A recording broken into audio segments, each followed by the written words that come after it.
حاجیوں کے لیے خاص طور پر کہ جو حجاج کرام ہیں وہاں پر عشق و مستی، ذوق و جنوں، عبادت کی لذت، اس کے لیے کوئی مدنی پھول عطا فرمائے، کیونکہ 30 دن ہوتے ہیں، 30-40 دن، اور بعض حاجی ایسے دیکھے ہیں وہ جن کی تربیت نہیں ہوتی، بیچارہ وقت گزارنے کے لیے، وہ وقت پاس کرنے کے لیے معاذ اللہ سوشل میڈیا پہ اپنا گناہوں کے حالات، اور اس طرح بعض تو بیچارے ہوٹل میں ہی حرم میں جانے سے جو 30-40 دن ہوتے ہیں سستی اور غفلت میں پڑے رہتے ہیں.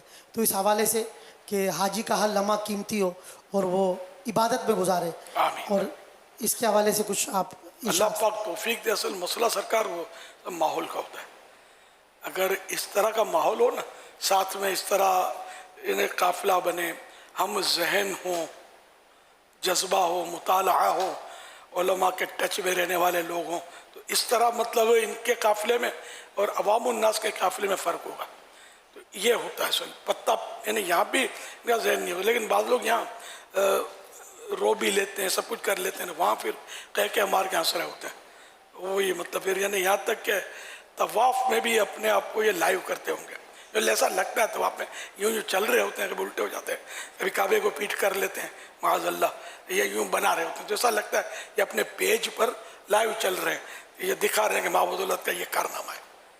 کہ نہ کعبے کو مطلب طواف بھی صحیح نہیں کر رہے ہوتے، وہ پیچھے ہٹیں گے، تھوڑا یوں لیں گے، پھر یوں کریں گے. تو کعبے کو پیٹ کرنا، کعبے کی رخ کرنا، سینہ کر دینا، یہ سب طواف میں جتنا حصہ اگر غلطی سے کر بھی لیا تو یہ واپس ریورس کر کے اس کو کمپلیٹ کرنا پڑے گا. ان کو کچھ بھی نہیں پتا ہوتا بیچاروں کو، یہ اپنے پیج پر چل رہے ہوتے ہیں اس طرح. اب ظاہر ہے کہ اتنا رش ہوتا ہے کہ ان کو سمجھا بھی نہیں سکتا. سمجھانے کو جائیں گے تو یہ سمجھنا یہ بھی دشوار ہے، سمجھیں گے یہ ضروری نہیں، کون سمجھائے کیسے کرے.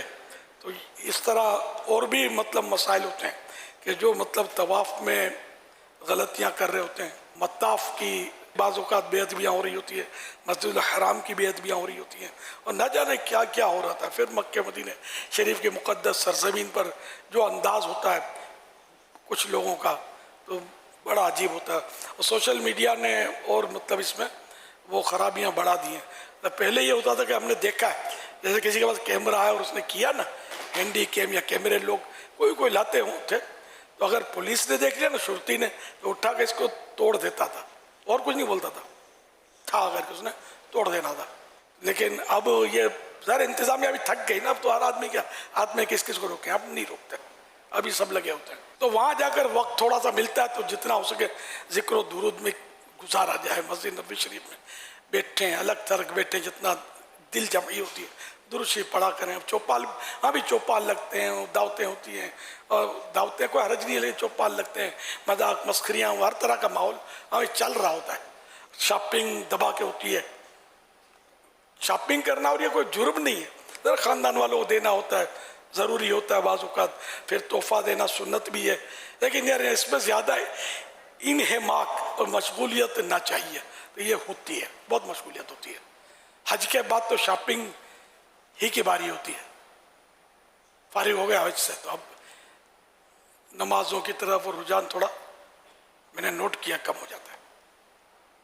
ہونا نہیں چاہیے کہ اب تو نمازوں میں اگر کمزوری تھی تو ایسے مضبوط ہو چکی ہو کہ جب وطن بھی آنا پڑے بقی نہ ملے تو اپنے یہ نہیں کہ پہلے والی خرابیاں کمزوریاں نہ ہو، پکے نمازی سنتوں کے پابند ہو چکے ہوں.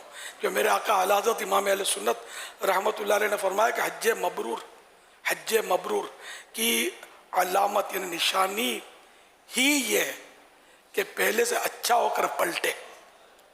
تو پہلے سے اچھا ہو کر لوٹنا ہے، نہ کہ پہلے سے خدا نخواستہ کچھ کمزور ہو کے لوٹے. حج مبرور کی بہت ساری تعریفات ہیں، جس میں آسان تعریف ہے کہ حج مبرور وہ ہوتا ہے کہ جو قبول ہو جائے، تو مقبول حج. صلو علی الحبیب صلی اللہ علیہ محمد.